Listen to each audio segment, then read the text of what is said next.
જોહાર, જય આદિવાસી। હું કમલેશ ચંપકલાલ ચંદાણા। અમે બધા જ ચેતરભાઈ વસાવાના કટ્ટર સમર્થક છીએ। પરમ દિવસે દાહોદના મારા મિત્ર કમલેશભાઈ અઢીલાનો મારા પર ફોન આવ્યો હતો। એમની જોડે વાત થયેલી હતી। જે દિલીપભાઈ ભગોરા પોલીસમાં નોકરી કરે છે અમદાવાદમાં, એમના સાથી મિત્ર અંકિતભાઈ નીનામા, જેમણે વાત કરેલ હતી કે ડેડિયાપાડાના પ્રમુખ સંજયભાઈ વસાવા કે જેઓ ચેતરભાઈ વસાવા પર જે એફઆઈઆર કરેલ છે, જે પાછી ખેંચવાની વાત થયેલી છે। તો અમે દાહોદથી, સાબરકાંઠાથી, અમદાવાદથી મિત્રો આવવાના છે। તો કમલેશભાઈ, તમારે પણ વડોદરાથી મિત્રોને લઈને આવવાનો છે। તો મને વાત કરવાથી મેં મારા સાથી મિત્રોને પણ તૈયાર કર્યા।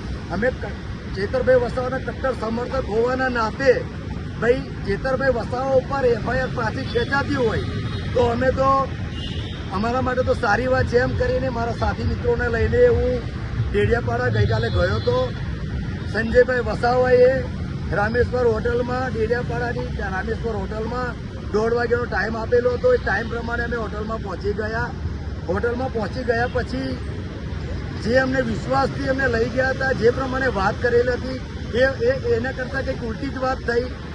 અમારી જોડે દગો થયો એવું લાગ્યું। અમને દગો થયો એવું એટલે લાગ્યું કે ભાઈ વાત અમને કરી હતી કે ભાઈ સંજયભાઈ વસાવા એફઆઈઆર પાછી ખેંચવાના છે, આપણે એના માટે જવાનું છે। એટલે ત્યાં જઈને જે ભાઈ વિશ્વાસથી લઈ ગયેલા એમણે ત્યાં જઈને એ વાત કરી કે અમે તો ભાઈ સંજયભાઈ વસાવાની ખબર અંતર પૂછવાયેલા છે। એટલે અમારી જોડે ખરેખર બહુ ખરાબ થયેલું છે।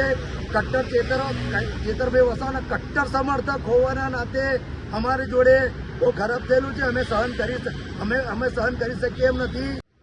માની ધારાસભ્ય ચેતરભાઈ વસાવાને ડેડિયાપાડાથી બહોળા સેન્ટ્રલ જેલમાં જ્યારથી લાવેલા છે ત્યારથી એમના સમર્થકો એવા અમારા બધા મિત્રો અમે સેન્ટ્રલ જેલમાં છીએ। આજે પણ હું સેન્ટ્રલ જેલમાં છું।